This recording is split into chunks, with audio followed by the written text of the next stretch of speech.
Welcome to the Black Sparrow Media Internet Broadcast Network.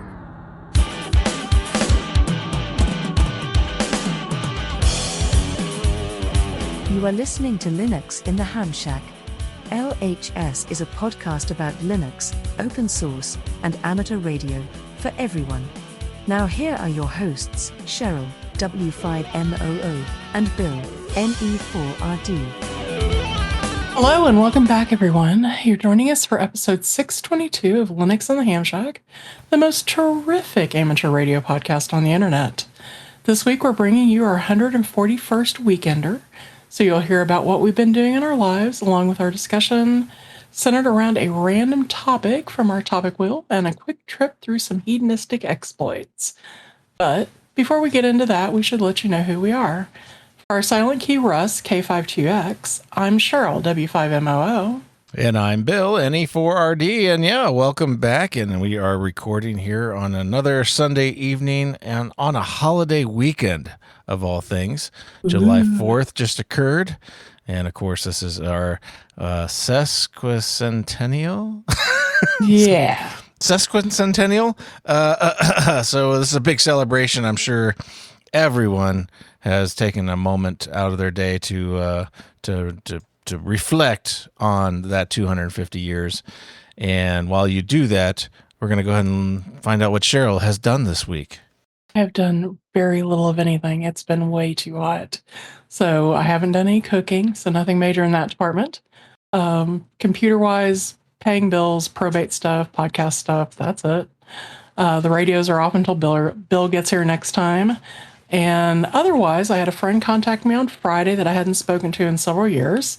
Had no idea why, but Russ was extremely upset by that whole situation. And she asked if she could stop by yesterday, and she did. She apologized for disappearing, explained what happened. We chatted for a few hours, and she has promised she won't push me away again. So I'm sure that Russ would be thrilled to there were our answers and that we made up, I guess. So cool. And that's it. Yeah. Well, that's awesome. Well, I've just been watching a lot of this FIFA World Cup soccer.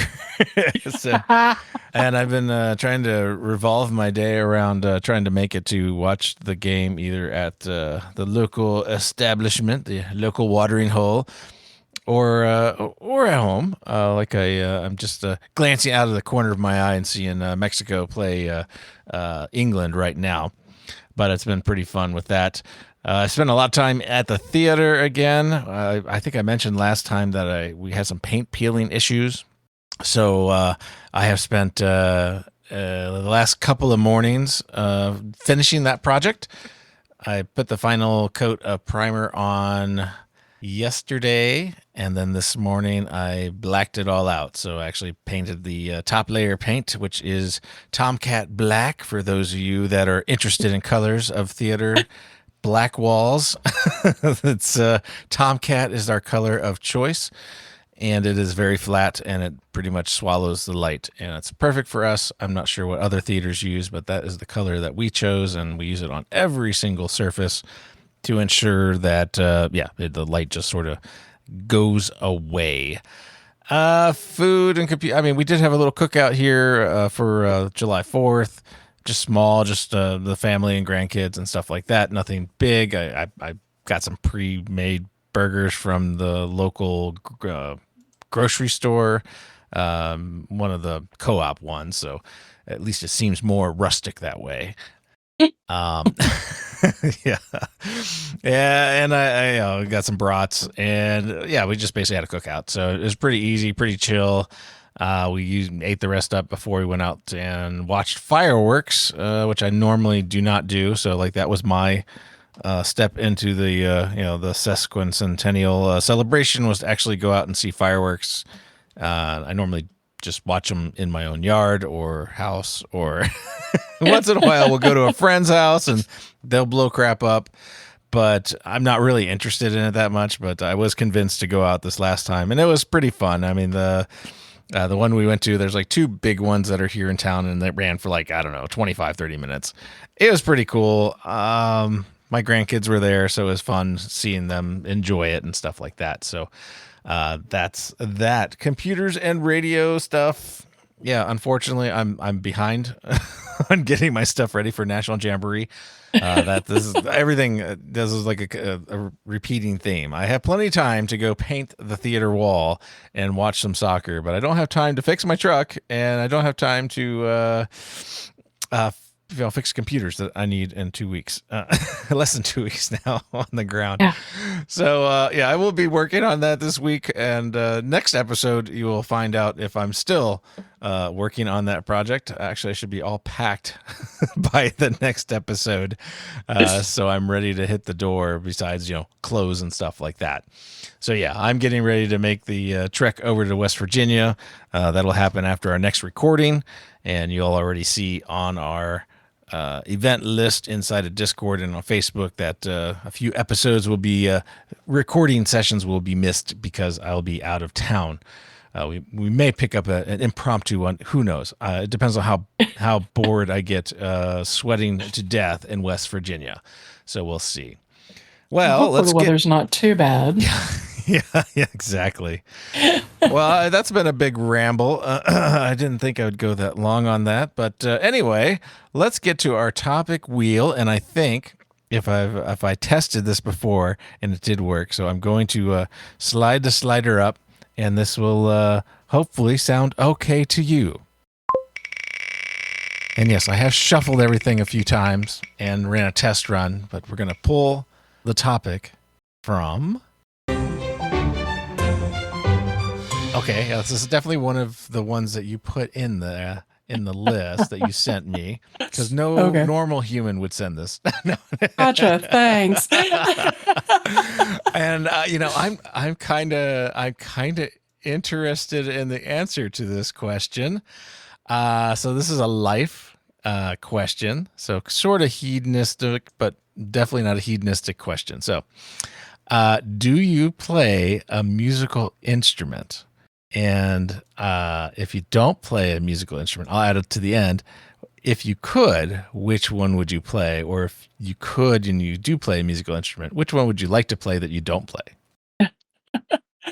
So do you want to start this or do you want me? Why don't you start, since these are kind of all your topics, Okay, and you must have been inspired from something. So I'm kind of interested to see where this goes.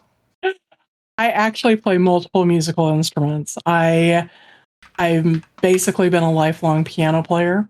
I have some issues now. I've had some, after my car wreck, I had some hand surgeries, and I've had a couple since. So it makes playing the piano a little more difficult for me, but I can still play the piano.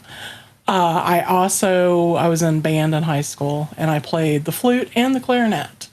So I can play a couple of different instruments. So, but yeah, so those were mine. And Russ was actually learning to play the bass guitar. That was, for some reason, he was drawn to that. So he's, I think there's 6 total bass guitars in the house, and he had taken professional lessons for a while, and several times when we'd have shows here, different bands would invite him up on the stage to play a little bit of a song or whatever, or maybe just kind of like, play just a tiny little bit of something between sets or whatever, which just thrilled him to death. So I thought I saw him on one of the live shows that you were streaming. I think he played like one song or something. Yeah, like that there were there were at least a couple one that of times. I saw. Yeah, right. Yeah, there were a couple of times that he actually knew the song well enough, with a little bit of help from somebody standing near him, that he could actually play. So, and he and I were working on. He did okay with reading music, but he needed some help. So I guess in a way I was kind of tutoring him on reading music, and he was getting a lot better with it. So, but then he took lessons up until 3 or 4 years ago. I think it was about 3 years ago. It was after COVID was happening. And then, of course, life and work and everything kind of got in the way.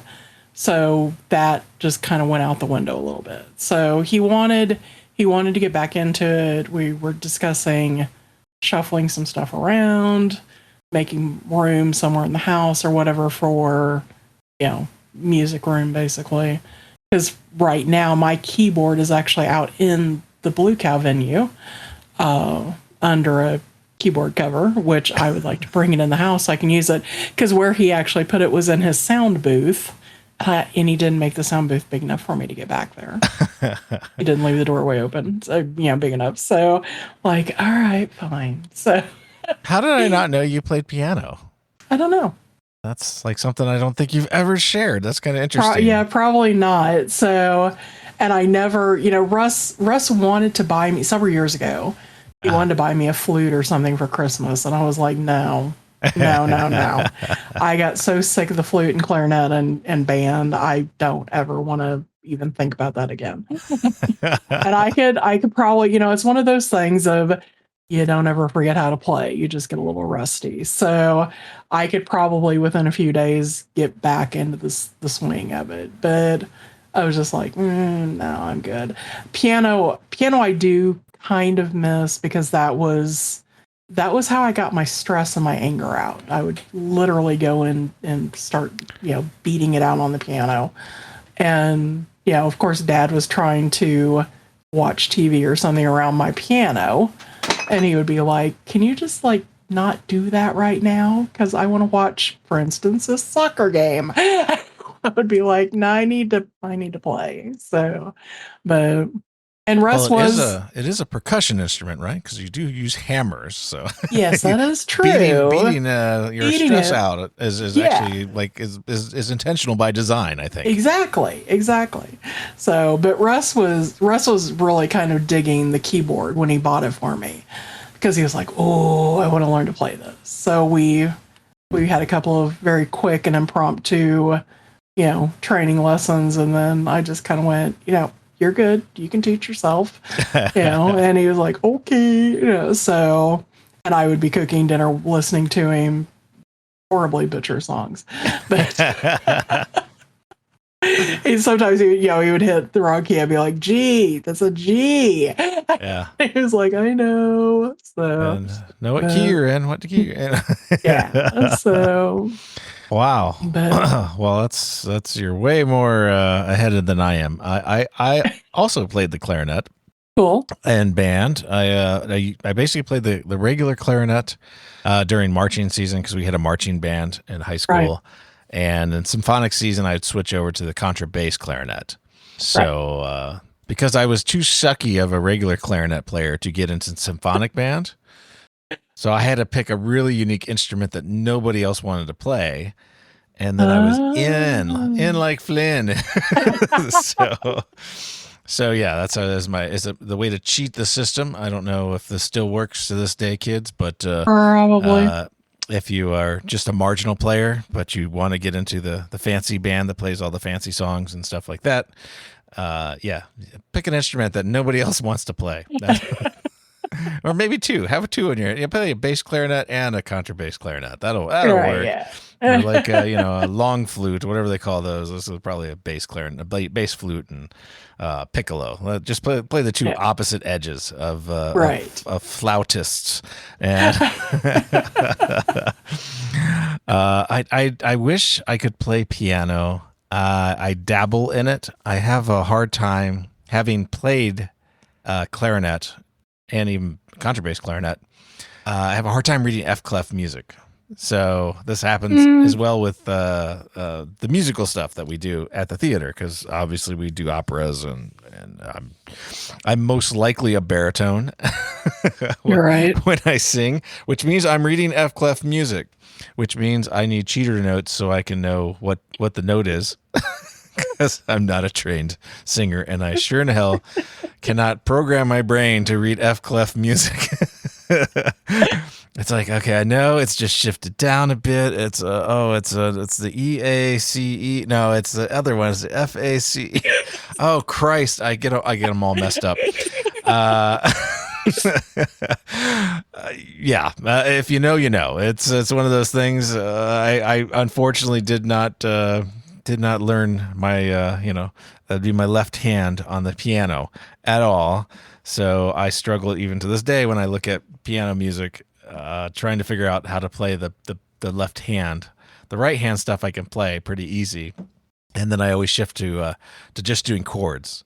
So I need the cheater chords to know, like, oh, it's G flat, it's D sharp or whatever, whatever. Right. It's like I can kind of fake the chords through the bass line, but I can never. I've still to this day have a hard time, reading it. I normally have to write the notes next to it, and I still won't memorize it. I still look at a sheet of music. I'm looking at HMS Pinafore right now, and I can't read any of the music. It's horrible. can read all the G stuff. All the right hand stuff is pure as day to me. The tenor section and the sopranos and the altos and all that other stuff. I'm lost when it gets down to the bottom staff. Right. The bottom staff is harder to deal with in any like piano, vocal. It doesn't matter because you're. I think for some reason your brain is searching for what to do. I don't. That's not a good way to define it, but yeah, because I would struggle playing piano. There would be times that I would get caught up in something in the lower staff. Yeah. And then I'd be like, why am I doing this? So, but it just, I guess it's because the staffs are laid out a little differently, with note placement. So that's probably why just my mind would wander just enough that I would kind of lose my placement. And then I'd be like, So, But yeah, it's, and even I was in vocal music as well in high school, and our finals every year or every quarter or semester, the teacher would hand us a piece of music we had likely never seen before in our life, and we would have to sight read it. And no starting key, no nothing. And it's just like, don't do this to me. Please don't do this to me. She's like, no, you got it. And every single person, for some reason, I managed to pull it off every time. I don't know how. Because there would be times I would like trying to hit the note in my head. I'm like, no, I think I'm off. I really think I'm off, But there was one kid that he was so convinced that he had aced it. And she gave him an F. And I thought he was, because she just passed out our grades, like the next day in class. Yeah. And he hit the floor just bawling. And we're all like, what? And she's like, he failed. We're like, why? And, she then went on to explain why she failed him. And a lot of it was because he went in with such a braggart type attitude. She's like, no, nobody's perfect. And he thought he had it and he didn't have it.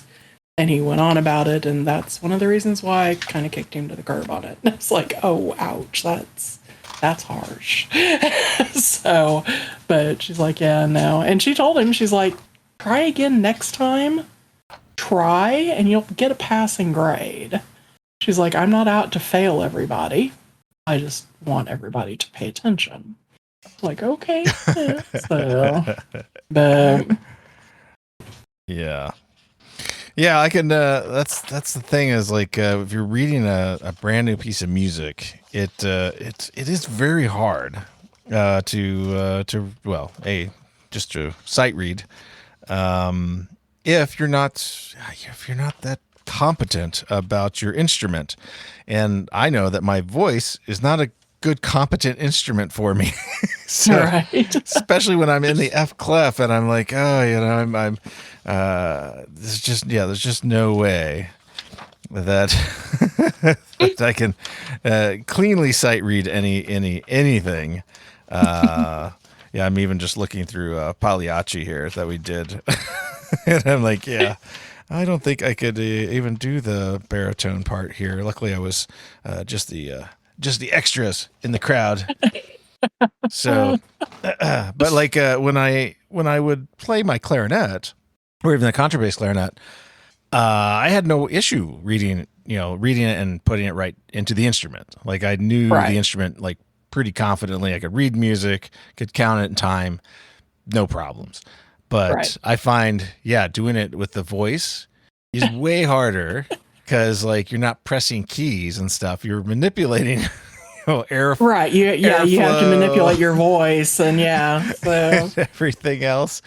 And it's hard. It's very hard. So yeah. So I think like if I were to say the instruments I would like to play is probably my voice better and the piano, which would hopefully help me with the F clef. So that's where I'm sitting at with that.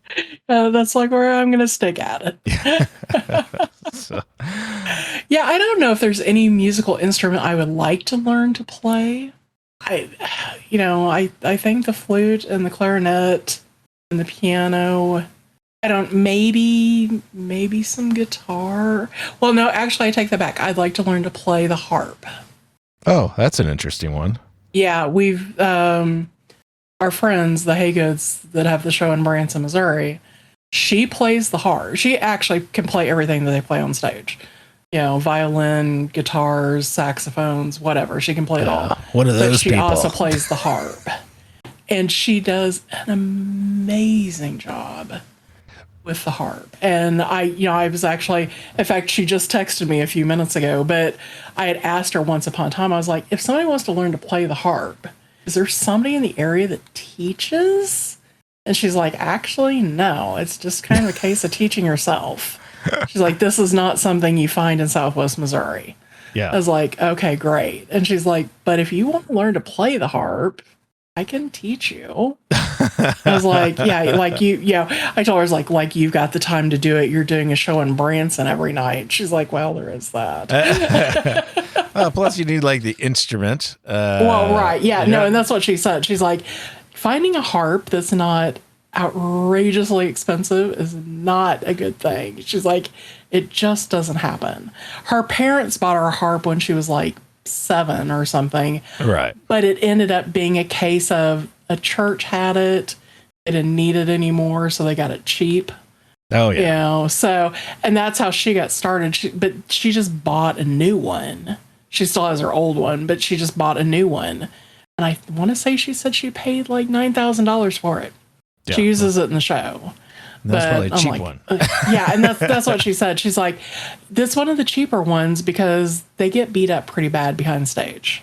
I was like, wow, okay. She's like, yeah, they're not cheap. So, and since she's doing a stage show, she probably has one that's like, got jacks and stuff like that in it. So it's more of a performance device for like, stage. Instead of like an orchestra, which would be just a monster, right? Yeah, with the pedals and everything else. And I'm assuming that like you'd even need to have like a special one because you have to lean that thing back on you, and then you have to actuate the pedals for like the dampener and stuff like that. Right. I believe. Yeah. Now hers is a smaller version. They actually have it set on a rolling platform, and she gets on it and they roll her out on the stage. But which works because they can't be dragging a harp out. They got to do this quick. Yeah, it's her harp mobile, but yeah, it's not a huge one like you'd find in an orchestra. It's probably a medium-sized one, but she still has to lean it back and get to the pedals. And and her one of her brothers plays the upright bass. Yeah. And they will take the bows from basses while she's doing something closer to her. Her brothers, who are also on the show with her, are doing stuff further out on the harp strings using the bows from the basses, which is an amazing thing. But it's just to watch her do that. But we went to dinner with her one night, and she was talking about the fact that she had just bought 4 brand new saxophones because she couldn't decide on the color she wanted. So she bought a black one, a purple one, a pink one, and a blue one. Well, that sounds like someone something. did some Amazon shopping. That doesn't sound like oh no, that's what she said. Saxophone. Yeah. It's like, because those are like, $14,000 and stuff like that. It's right. Like, oh. Yeah. So, well, apparently she got one of them and the keys were stuck. So it had to go back, and but it's like she said, she's like, I don't want to buy anything too terribly expensive. She's like, I have expensive stuff at home. Yeah. She's like, but the theater that they perform in, they share with 4 other shows. And she's like, we don't know what happens to our stuff when we walk out at night. Because there's a show at like 9 a.m. and then one at noon and then one at 3 and then theirs is at 8. She's like, yeah, so we don't want anything too terribly expensive because it may develop legs and walk off. It may get dropped down a flight of steps. We never know. So I was like, okay, yeah, so. Well, that topic was more interesting and more revealing than I would have thought. So I think we'll put a pin in it there, and we'll definitely have to work on getting that piano out of the garage and into the house in the very near future here. So with that, let's move on over to This Weekend in Hedonism, and that brings us right into Cheryl's Recipe Corner. Yeah, so I am sharing this week the recipe for my mother's macaroni salad. And she made this for any barbecue or outdoor holiday like Memorial Day, 4th of July, Labor Day, whatever.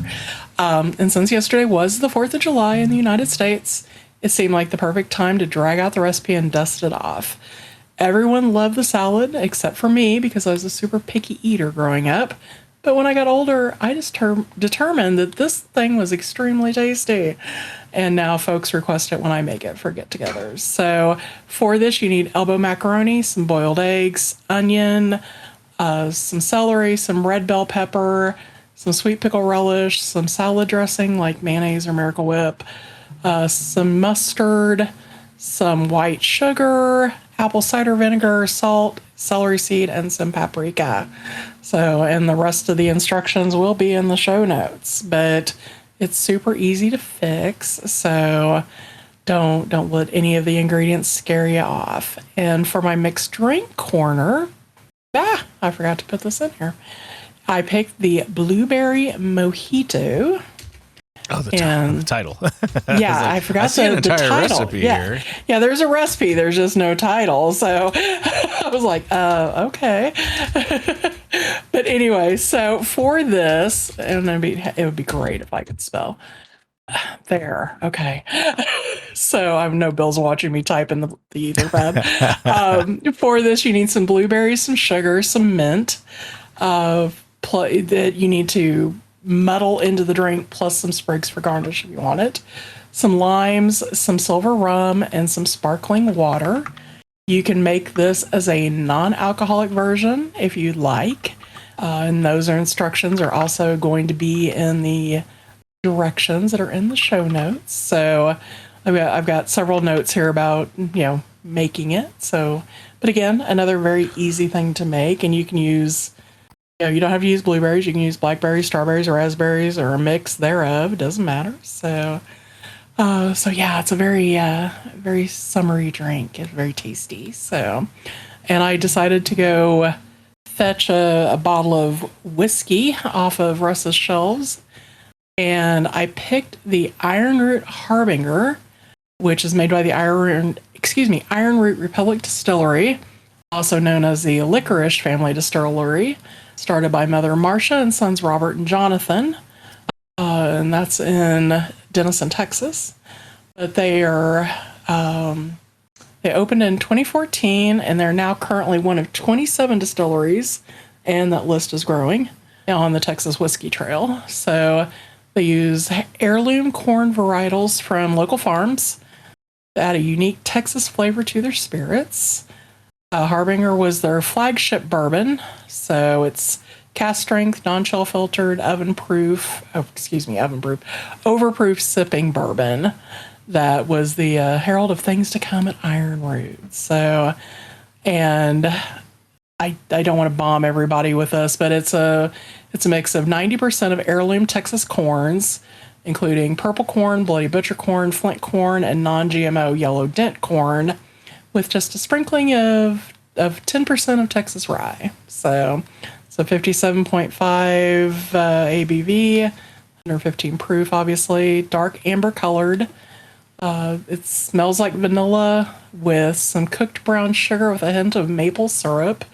And you can smell the Texas corn in it, which gives it an odd sweet sour twang to it. and you can smell a little bit of orange marmalade and some cherry in it. The taste is extremely oaky. It has a weird pie crust taste, kind of bitter. Well, I'm not sure what that's from, but we'll see a little bit more in the taste notes here. It has a very light cherry taste, and I mean very light. Baking spices, cinnamon, cloves. It has a very bitter coffee taste, which could be causing that bitter pie crust taste.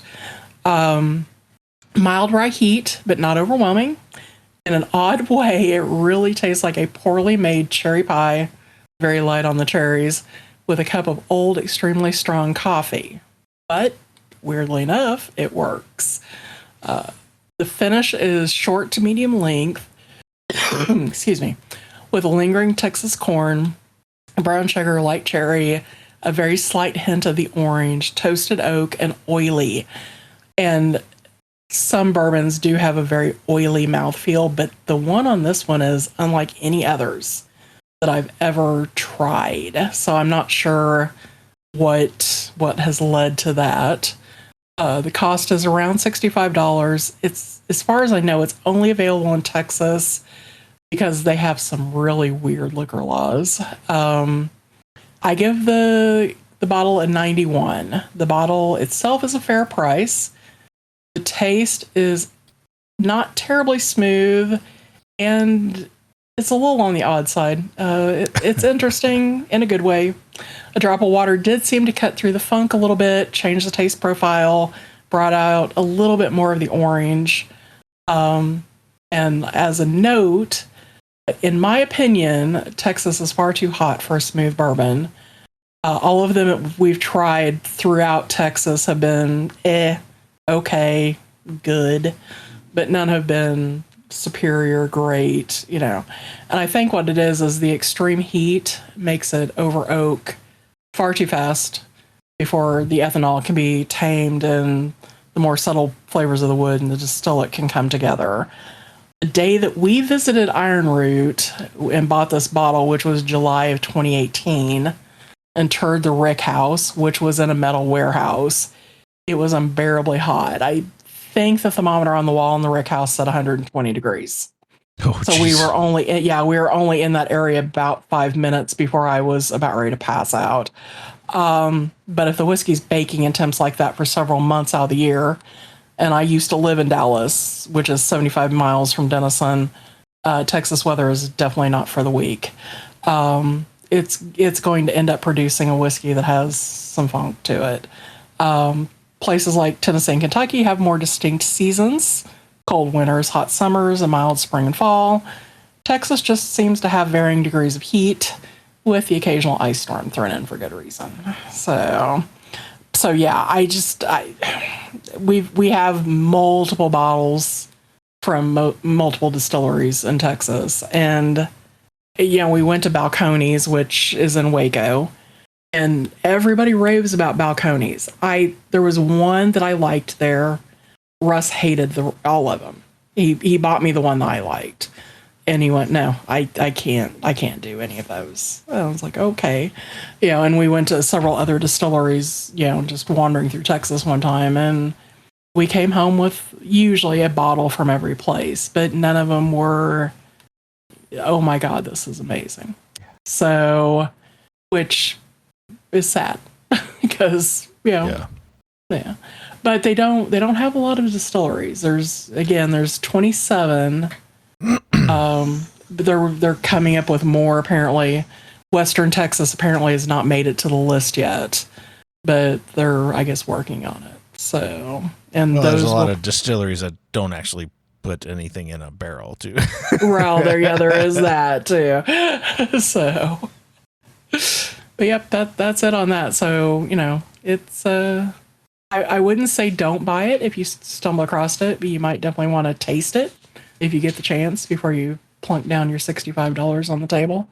And they do make other stuff. They do have 2 or 3 different types of bourbon.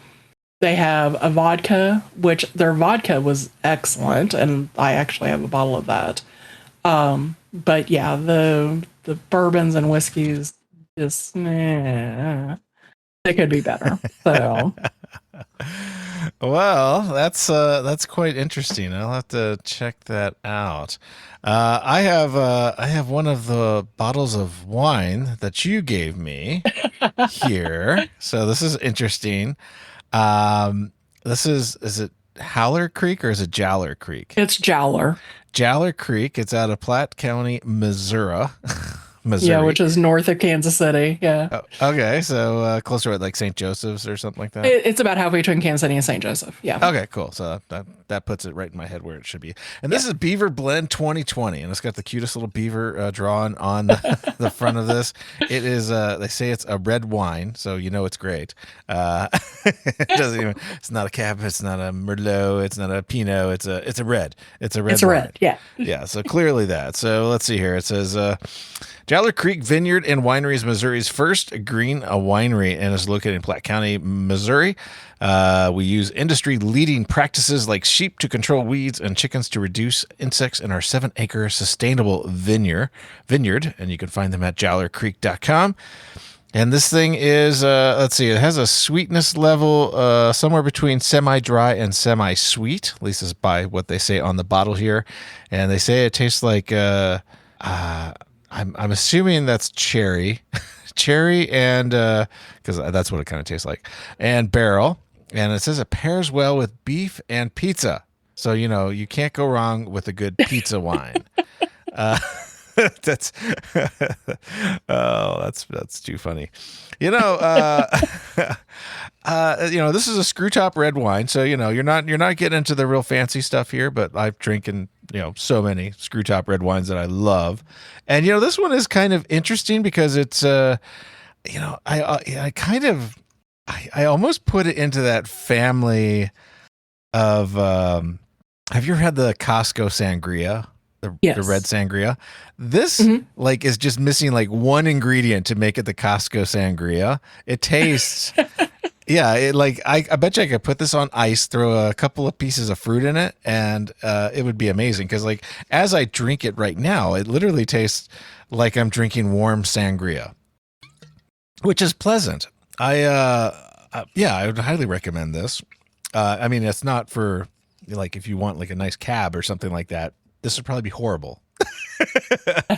Or like a true a Cab Merlot Pinot blend with Sangiovese or something like that. This is definitely not that.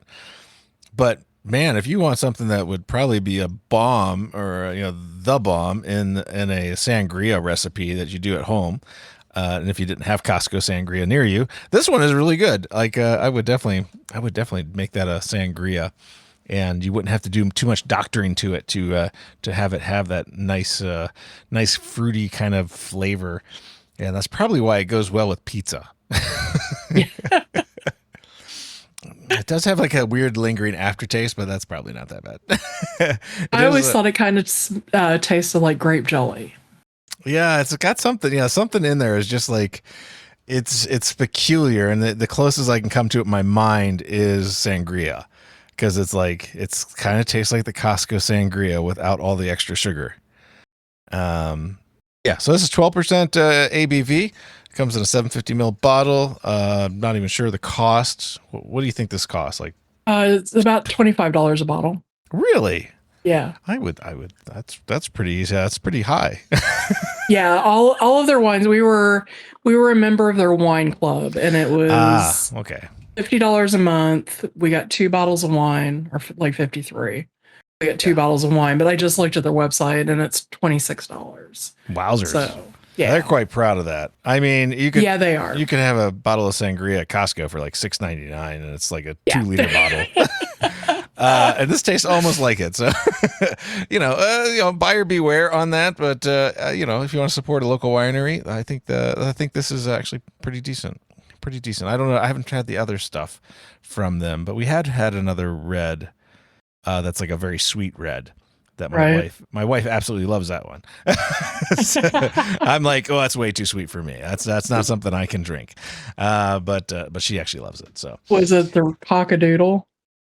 That's one that you had 2 bottles of, because I think that was probably the red cockadoodle because Russ loved that. So yeah, that's probably it. So. Yeah, so we have I think we have the second bottles in the fridge right now because she had one not too long ago. But yeah, it's definitely a good nice keep it cold and it's nice and sweet and yeah, nice on a hot day like today was in the 90s. So yeah, it's definitely getting hot here in Montucky. So yeah, that's it for my little whatever corner, and we'll move on to announcements and feedback. That's my page. Uh-oh. Uh-oh. It just like vanished. Not sure what happened with that, but okay. Hang on. There we go. All right. Announcements. So, as always, we need help supporting the show. You can do that via Patreon, PayPal, merch, sharing the podcast via social media, and rate us in your podcast application. And the only other little snippet of feedback we've got is we're going to have the memorial service for Russ in Mount Vernon, Missouri on November 1st, 2026. Everyone's welcome. If you'd like to join us, please send an email to info@lhspodcast.info and we'll send you more info. Or you can pop over to our Facebook event page and that link will be in the show notes. And we did get some a couple of pieces of feedback here. We had the first one from our YouTube episode number 620 from Paul Griffith, and he says, I like avocado, bacon, lettuce, tomato on whole wheat, and sometimes as a wrap. And I have absolutely no idea what that means, but hey. I was talking about my bacon, egg, lettuce, and tomato sandwiches. Oh, okay. That's probably what it is. I knew where that came from. So. Well, Cheryl had it then. That's And then I did receive an email, and this is obviously dated information, but from Patrick Barkey at 9RV here in Montana. He shared with me the WRTC information from Lee G0MTN.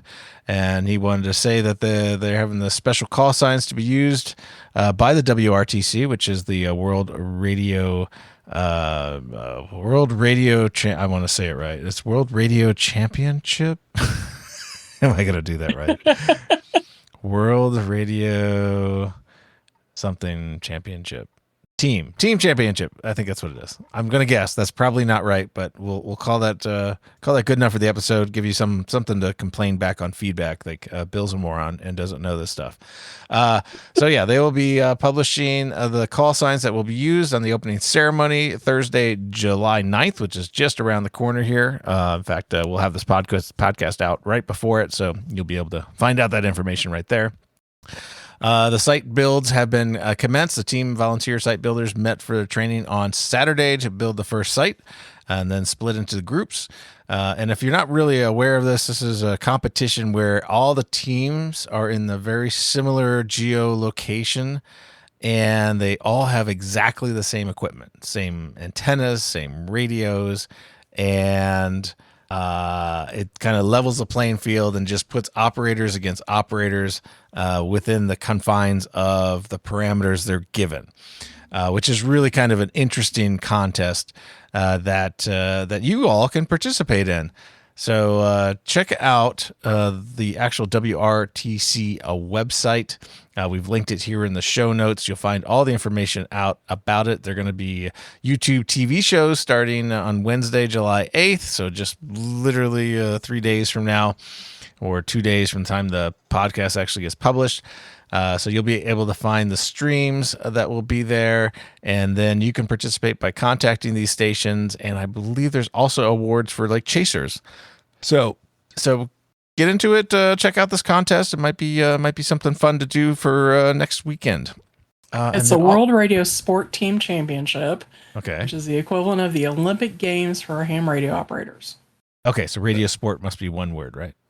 No, I think they just left the S out. It should be worst instead of worked. Yeah. So, anyway, and I also noticed literally a day or two after we had published our podcast, and I don't think it has any bearing upon the work that Peter's doing on Oscar Watch.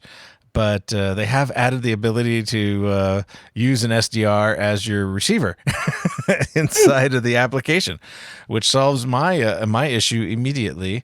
And he's already released a couple of releases, point releases since the podcast. So check that out, Oscar Watch, and check out our last episode where we take a feature topic review of Oscar Watch. And perhaps maybe Peter's actually listening and heard us, or somebody else had exactly the same idea, which wouldn't be surprising because, I do that with G-Predict as well. So Cheryl, why don't you get us some subscribers and supporters? Okay, this is some. Lots of S's. Yeah. So for this week, we didn't have any paid patrons and we didn't have any free patrons. And PayPal, we had Dylan Angle. Nobody on Facebook, nobody on Instagram. On X/Twitter, we had at WB8SCG and at Hamtrax Radio.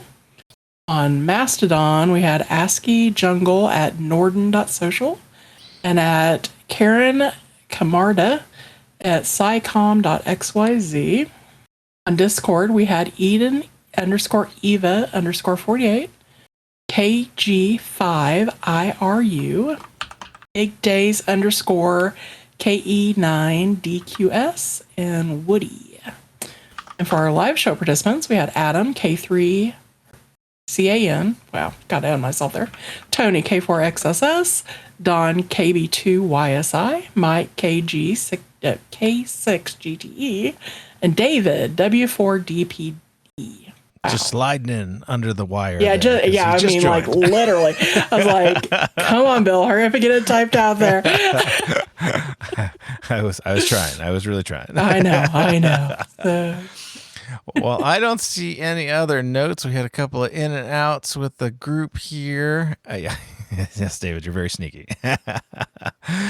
And Mike's saying he's listening in distracted mode. He's got his mug and his desk mat. Oh wow, look at that view. That's yeah, no kidding. That's doing some hardcore work in there.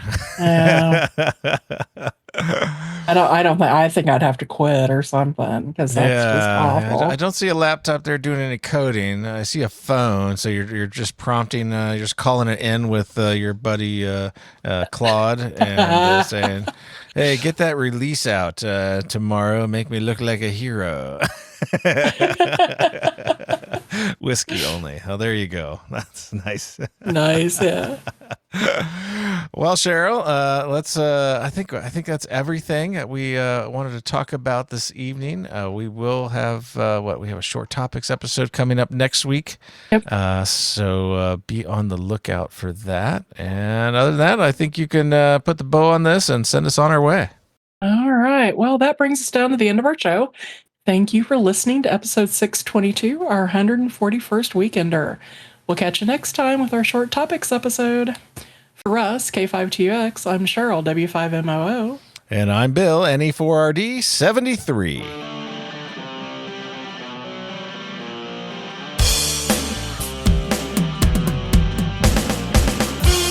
Thank you for listening to this episode of Linux in the Ham Shack. LHS is a community-sponsored podcast. Live recordings are Sunday nights at 8 o'clock Central Time. Our homepage can be found at lhspodcast.info. You can support the podcast via Patreon at patreon.com/LHS podcast. We're also on Discord, Facebook, Instagram, YouTube, and Mastodon. Contact us via email at info@lhspodcast.info or via voicemail at 190954777469. That's 1909 LHS show. We also have merch. So until next we meet, remember to always heed your hedonism.